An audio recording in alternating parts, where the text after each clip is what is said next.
PS4 news కి స్వాగతం. ముందుగా ముఖ్యాంశాలు. అమెరికా సుంకాల వేళ స్వదేశీ ఉత్పత్తులే కొనాలని ప్రధాని మోదీ మరోసారి దేశ ప్రజలకు పిలుపునిచ్చారు.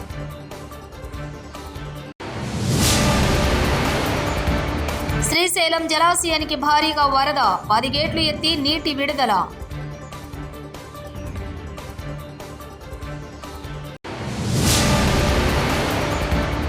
సరస్వతీదేవి అలంకారంలో వరంగల్ శ్రీ భద్రకాళి అమ్మవారు.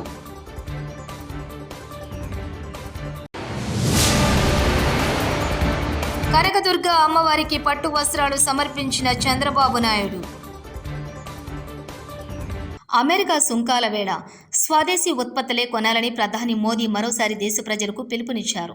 గాంధీ జయంతి నాడు ప్రతి ఒక్కరూ ఖాదీ వస్త్రాలు కొనుగోలు చేయాలని కోరారు. ఇవి దేశీయ ఉత్పత్తులని సగర్వంగా చెబుతూ సోషల్ మీడియాలో పోస్ట్ చేయాలని విజ్ఞప్తి చేశారు. దానికి స్థానిక ఉత్పత్తులకే ప్రాధాన్యం అనే హ్యాష్ట్యాగ్ జోడించాలన్నారు. ఆర్ఎస్ఎస్ ఆవిర్భవించి విజయదశమితో 100 ఏళ్లవుతున్న సందర్భంగా ఆ సంస్థపై ప్రశంసలు కురిపించారు. క్రమశిక్షణ, నిస్వార్థ సేవే సంఘ్ బలమని తెలిపారు. దసరా శరన్నవరాత్రి ఉత్సవాల్లో భాగంగా కనకదుర్గ అమ్మవారికి పట్టు వస్త్రాలు సమర్పించిన ముఖ్యమంత్రి శ్రీ నారా చంద్రబాబు నాయుడు.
విఐపి దర్శనాలు కూడా రెగ్యులేట్ చేసి ఎక్కడికక్కడ ఎక్కువ సమయం సాధారణ భక్తులకు కేటాయించే పరిస్థితికి వచ్చాం. ఇదంతా కూడా దుర్గమ్మ నడిపించే ఆశీస్సులు. వారి ఆశీస్సులతో మళ్ళీ ఒకసారి కోరుకుంటున్నా, ఈ రాష్ట్రం అన్ని విధాల సుఖ సంతోషాలతో అష్ట ఐశ్వర్యాలతో ముందుకు తీసుకుపోయే విధంగా ఆశీర్వదించమంటున్నా. ఇటీవల కాలంలో మీరు చూస్తే సూపర్ 6 కార్యక్రమాలు తీసుకున్నాం. దీనివల్ల పేదవాళ్ళందరికీ కూడా అనేక కార్యక్రమాల ద్వారా లబ్ధి పొందే పరిస్థితి వచ్చింది. అదే మరి నిన్న మొన్న ఒక పక్కన చూస్తే సూపర్ జిఎస్టీ, ప్రతి ఒక్కరికి సూపర్ సేవింగ్స్ వచ్చే అవకాశం వచ్చింది.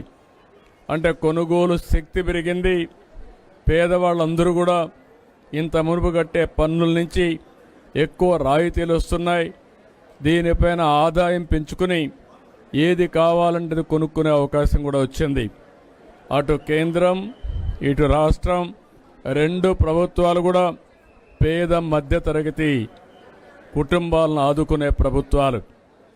ఈ 2 ప్రభుత్వాలని దుర్గమ్మ తల్లి చల్లగా ఆశీర్వదించమని, మాకు ఇంకా శక్తినిచ్చి ఈ రాష్ట్రాన్ని దేశాన్ని ముందుకు తీసుకుపోవడంలో అన్ని విధాల సహకరించమని, ఆశీస్సులిమ్మని అమ్మవారిని ప్రార్థిస్తున్నా.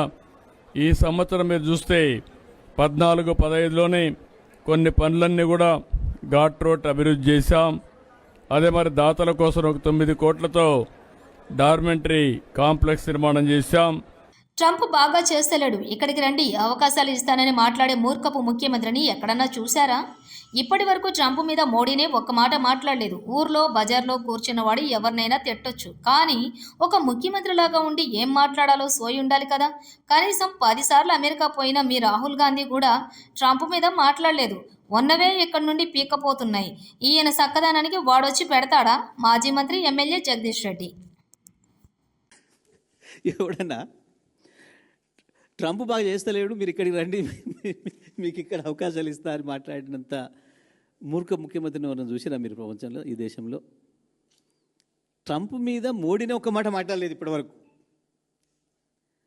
ఊళ్ళో బజార్లో కూర్చున్నాడు ఎవరైనా తిట్టుకోవచ్చు, ట్రంప్ని తిట్టవచ్చు, మోడీని తిట్టవచ్చు, జెలెన్స్కీని తిట్టవచ్చు, పుతిన్ తిట్టవచ్చు, జిన్పింగ్ని తిట్టవచ్చు. ఊళ్ళో ఓడ బజార్లో పడి కూర్చున్నాడు, అడబడి కట్టుకొని తిరిగేటోడు. కానీ ముఖ్యమంత్రి గుండి సోయిండాలి కదా, నా పరిధి ఏంది, నేనేంది, నేను మాట్లాడితే ఏమనుకుంటారు ప్రజలు. నీ నాయకుడు రాహుల్ గాంధీ ఏం మాట్లాడతలేడు, ఇప్పటికి 10 సార్లు అమెరికాకు పోయి వచ్చిండు, మళ్ళీ ఇవాళ రేపు కూడా పోతున్నట్టున్నాడు. ఒక మాట ఇంతవరకు ఎక్కడ మాట్లాడలేదు. ఇంకా పిచ్చి మాటలను పట్టుకొని నేను ఏం చెప్పాలి? ఇక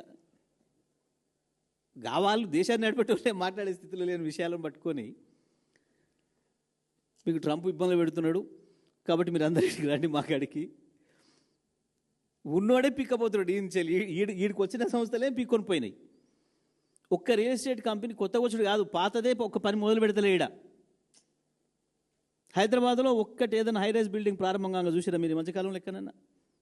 అది అయితే తప్పకుండా ఈయన పోయి శంకుస్థాపన చేస్తాడు. దాన్ని కూడా కట్టుకుంటే కూడా ప్రైవేట్ వాడు కట్టుకుంటే కూడా పోయి ఈయన పోయి శంకుస్థాపన చేస్తుండే పాపం. ఈయన చక్కదనానికి ఈయన ముఖానికి నమ్మి వీడొచ్చి వాడొచ్చి కడతాడు. అదే గురువు ముచ్చట ఆయన కూడా మళ్ళీ ఇవాళ కూడా మాట్లాడేట్టుంది. నేను శంకుస్థాపన చేసిన హైదరాబాద్కు. అది ఏమనాలి వీళ్ళని అందరినీ? మన దేశాలనే ఇట్లా మాట్లాడిన వాళ్ళకి చట్టాలు లేవు తీసుకుపోయి లోపడేయడానికి. వేరే వేరే దేశాలను అయితే వీళ్ళని తీసుకుపోయి ఆడ పెడుతురు. మన కాడ మహా అయితే పెడితే ఎర్రగడ్డలు పెట్టాలి. తప్పకుండా మన ప్రభుత్వం రాగానే ఆ పని చేద్దాం. వరంగల్లోని శ్రీ భద్రకాళి అమ్మవారి ఆలయంలో దేవీ నవరాత్రి ఉత్సవాలు అత్యంత వైభవోపేతంగా జరుగుతున్నాయి. ఉత్సవాల్లో భాగంగా అమ్మవారికి అర్చకులు విశేష పూజలు నిర్వహించారు. మూలా నక్షత్రం వేళ అమ్మవారు సరస్వతీదేవి అలంకారంలో భక్తులకు దర్శనమిచ్చారు. అమ్మవారిని దర్శించుకునేందుకు భక్తులు భారీగా తరలివచ్చారు.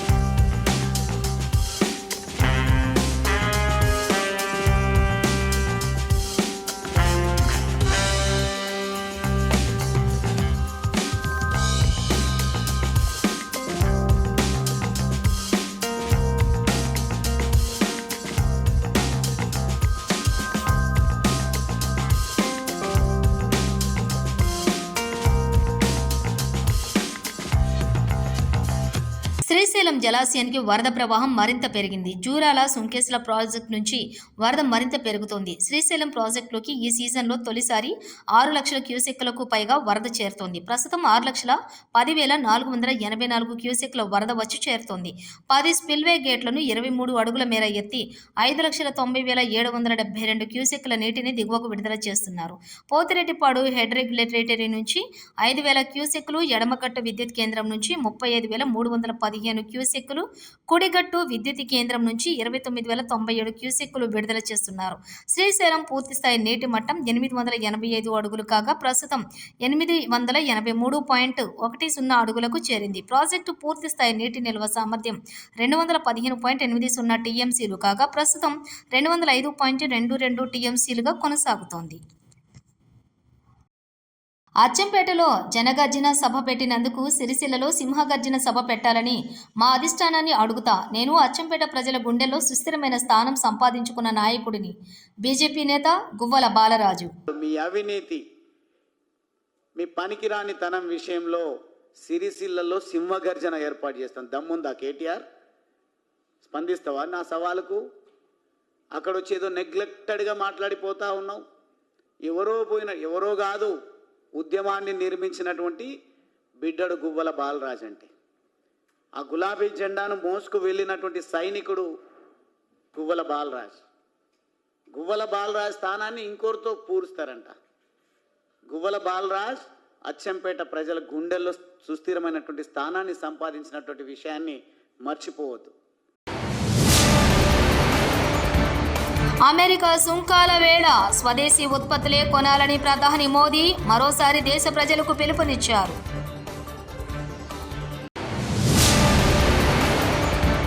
శ్రీశైలం జలాశయానికి భారీగా వరద, 10 గేట్లు ఎత్తి నీటి విడుదల.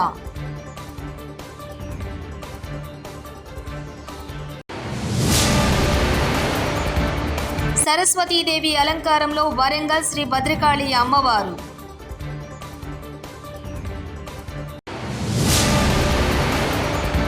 కనకదుర్గ అమ్మవారికి పట్టు వస్త్రాలు సమర్పించిన చంద్రబాబు నాయుడు. TS4 న్యూస్ ఇంతటితో సమాప్తం. చూస్తున్నారండి TS4 తెలుగు.